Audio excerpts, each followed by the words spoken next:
Hi friends, this is Yoga Light, and today we are looking at problems and experiences of past life memory. This is part 3. You can find the other parts in the link below. There are 5 problems with past life memory: imaginary capture, ambition, misrecognition, overemphasis, and rejection. All 5 can become intertwined. Imaginary capture is when we start to fill in details not included in the original memory or add things to what is considered the karmic trace. Ambition is the desire and ego agendas that shape the value and meaning of the past life memory. The third is misrecognition, where something is falsely recognized as being part of a past life memory. The fourth one, overemphasis, comes from putting too much importance on the karmic trace. And the last, rejection, comes from a failure to appreciate the memory. For example, the memory is of sunlight shining through a window. You know you are in prison. At that moment, it feels very peaceful. There is an understanding that one was falsely imprisoned, but there is a sudden insight that truth is something greater than forms. Immediately, the visual memory of sunlight is changed to include what you think your prison cell must have looked like, and with this comes a time frame and other details as your mind fills in the blanks. It becomes less like a penitentiary and more like a medieval dungeon as you imagine it more fully. At the same time, you also realized why you became a lawyer. Further, you have insight into why, even at a young age, you rejected any forms of religion as incomplete. There was always a sense of judgment of right and wrong that seemed to depend not on a cosmic law, but on someone's personal agenda. You remember growing up with stories of abuses of power in your community. The insight seems to be quite helpful, but it leads you astray. You were involved in identifying previous situations of victimhood and remembering other situations to justify this view. You were also reinforcing something that you concluded because of your experiences, that people have an agenda and are not interested in a greater truth. This reinforcement isn't being examined. The past life memory was captured by the imagination adding details, one that linked it to a dungeon, and from that association to notions of excesses of the medieval Catholic Church. The insight goes from the imaginary capture to an overemphasis on the karmic trace as you identify with it. Later, you become aware that this memory experience was not about a sense of injustice. The memory arose because the lesson learned during that soul moment concerned compassion. It was about accepting mistakes or even being misled and still trusting oneself and others, and moving forward from a greater sense of providence. The memory marked taking responsibility for the incompleteness of understanding in the world, of not having the full truth, of things not being black and white, that out of bad can come good because there is a connection to an ultimate good. But the imagination pushed the dungeon, and this medieval view brought in ideas about historical conflicts dealing with the Catholic Church, about your conditioning in childhood, and how you began to see things suspiciously. The initial imagination covered over the feeling of peacefulness and the light, the sun shining in. The difficulty is that you will have 2 things begin to shape your reaction.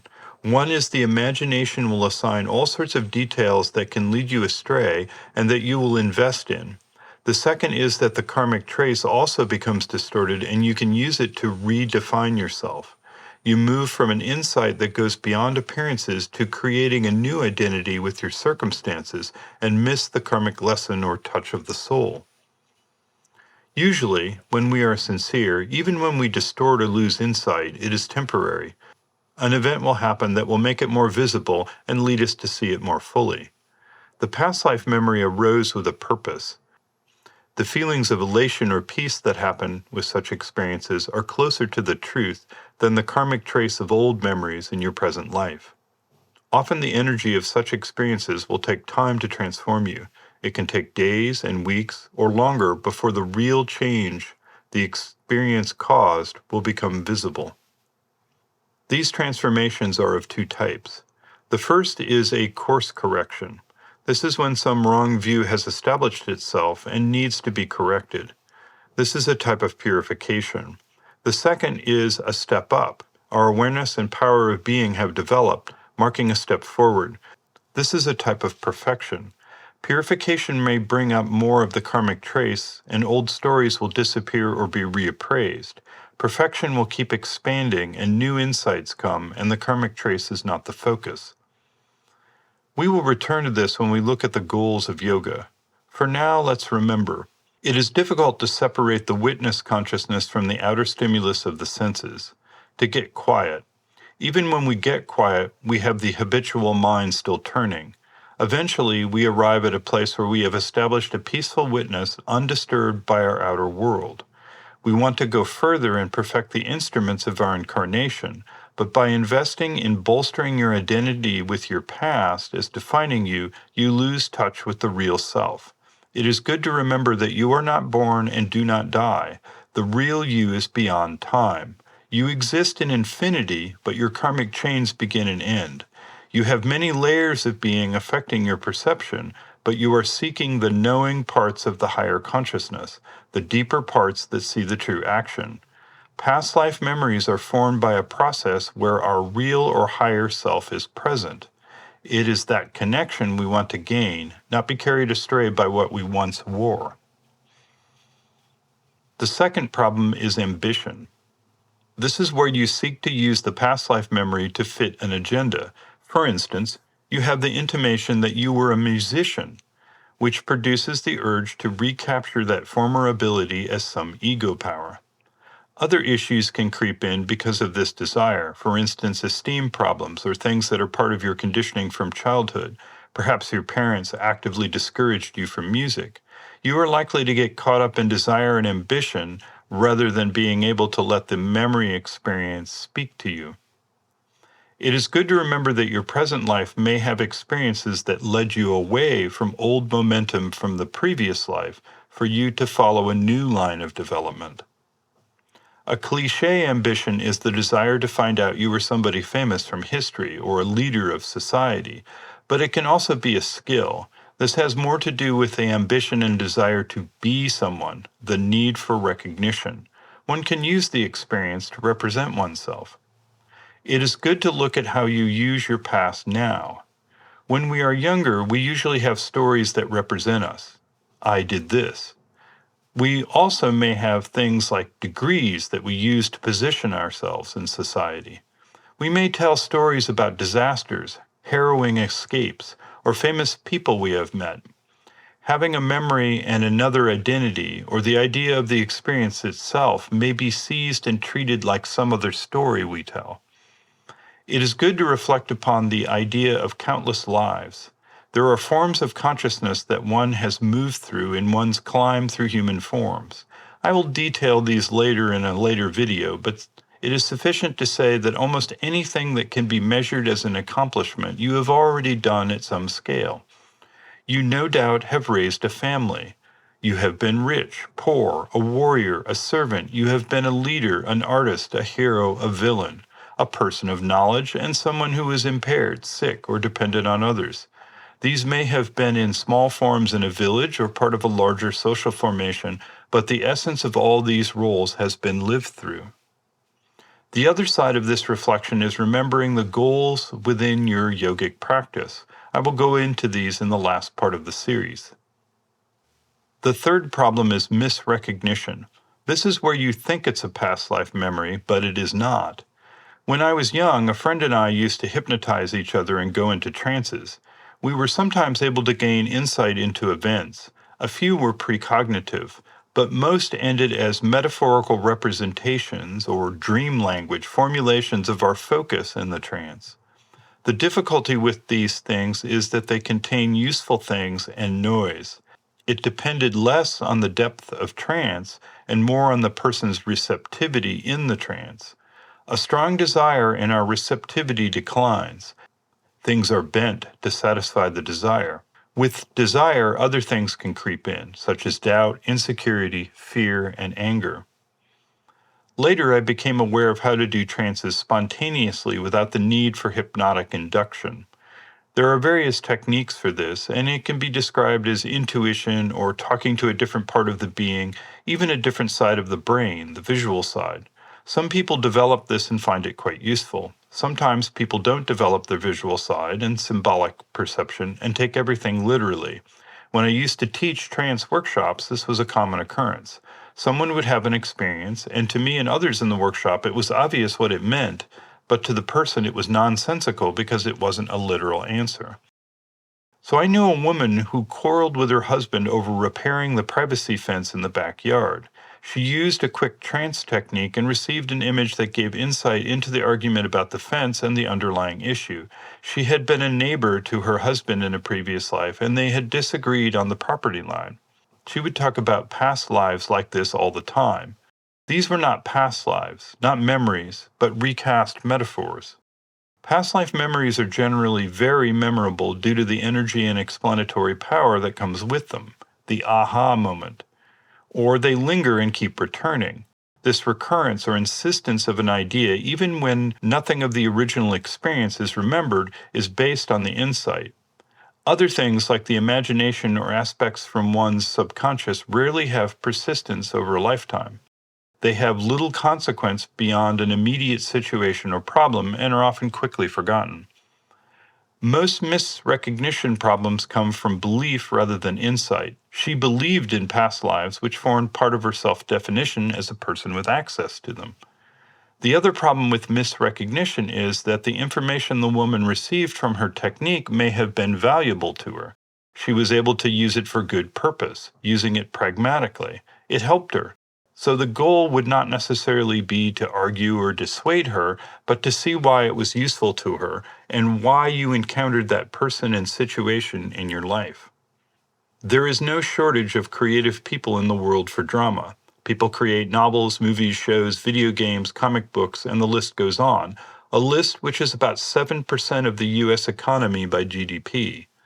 Imagination is alive and well, and it should be used wisely in yoga.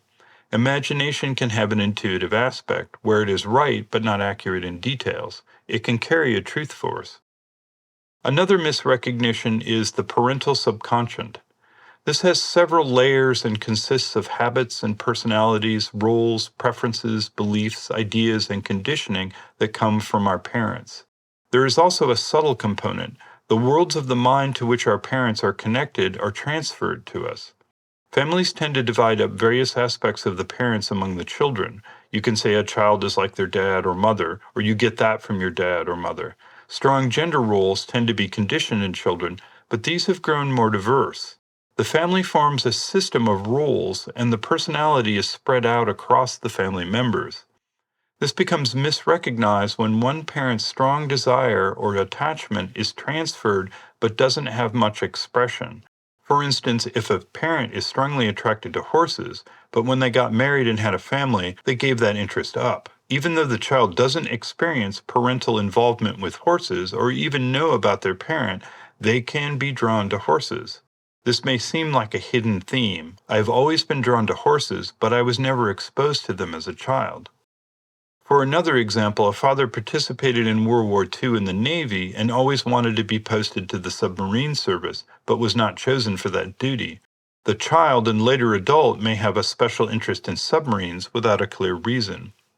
These parental forces being carried forward can eventually be recognized by inner examination.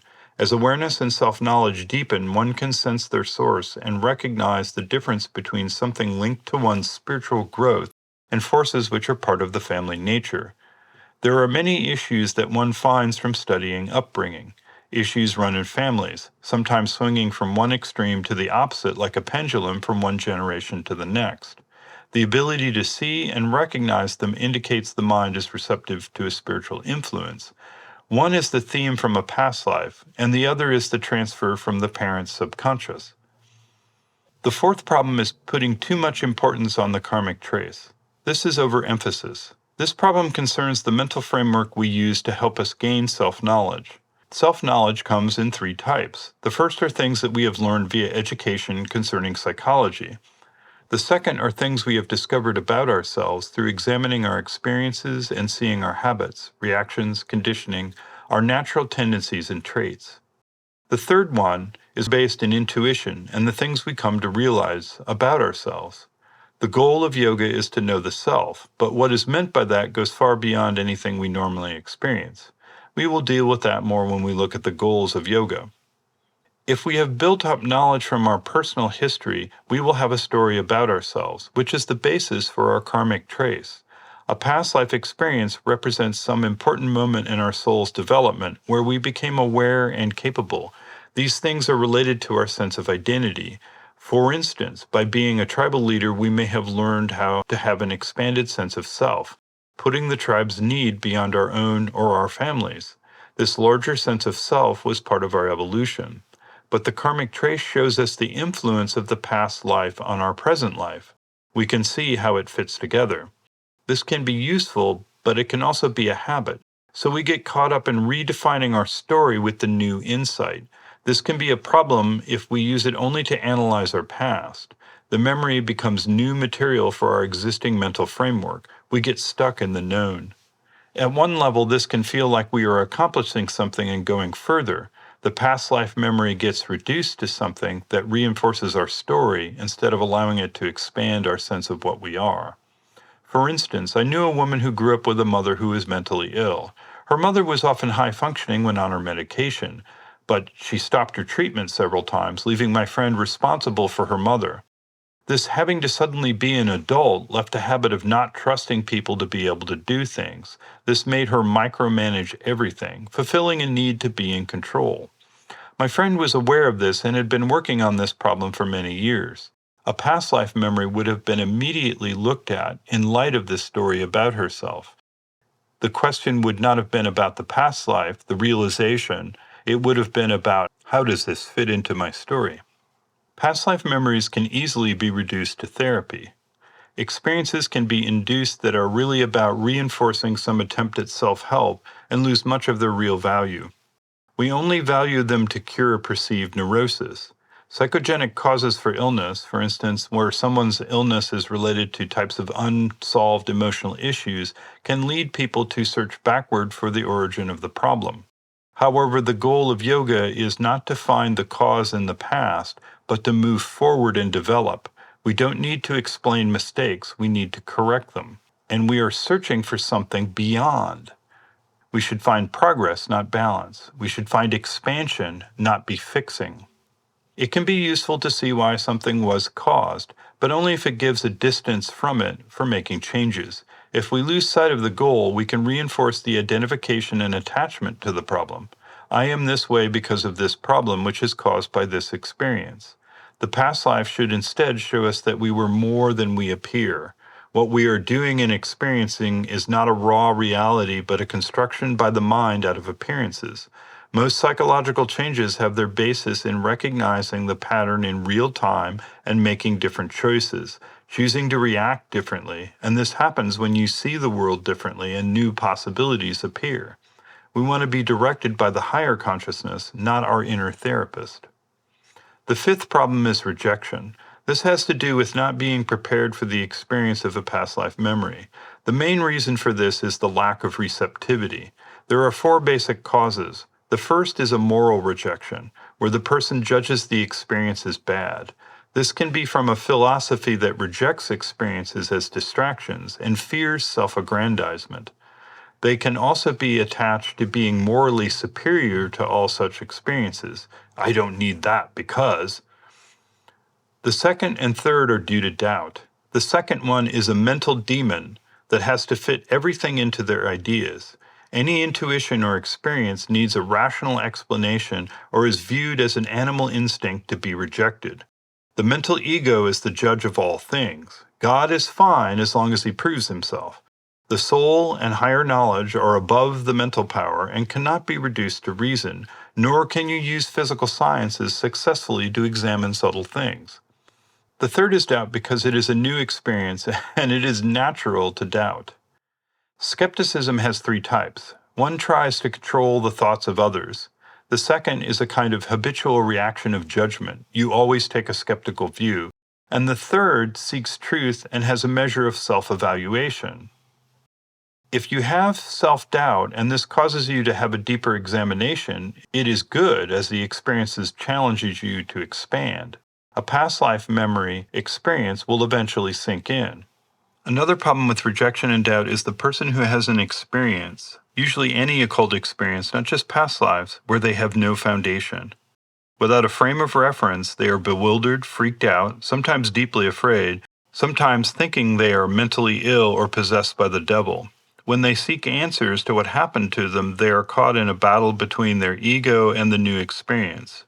This can cause them to be unable to hear things, so that any explanation to them falls short, as New Age BS or simply speculation. The explanation may be quite insightful, but what they experienced is often unrelated to thought and understanding. They end up not feeling connected to the explanation as they are in a different belief world. So they reject it and sometimes talk themselves out of having had any kind of experience at all. Usually with such people over time, doors will open and they will have insight. Though I have met people that could not deal with experiences that they had had in the past, and it was very traumatic to them because of the bewilderment. Several ideas can cause problems. The first is a viewpoint that everything happening to us results from past karma. How we define karma is the issue. Causes are present as well as past. Some hold the idea of an equal response and that some process of the universe keeps score. Karma is not so black and white. It is not a cosmic justice system, and if you fail to return a book to the library, you will not have to reincarnate just to set it right. The second is of the Akashic records, the idea that everything that has ever happened or is happening is recorded. There is a plane of existence where this is true. However, this does not apply to our nature being formed in the image of the soul that passes from life to life. Part of the being does retain a complete memory of life, but the reincarnating part does not. If we are aware of the problems, we can take steps to be honest with ourselves, or if we fail and fall into a trap, we can see and appreciate it later and work to remove the source of the error. Deeper problems are mostly the result of a lack of preparation, of a lack of a certain foundation that lets us see ourselves and handle whatever happens. In part 4, we will briefly look at the aims of yoga. See the link below. If you got something out of this video, please hit the like and subscribe. Till next time.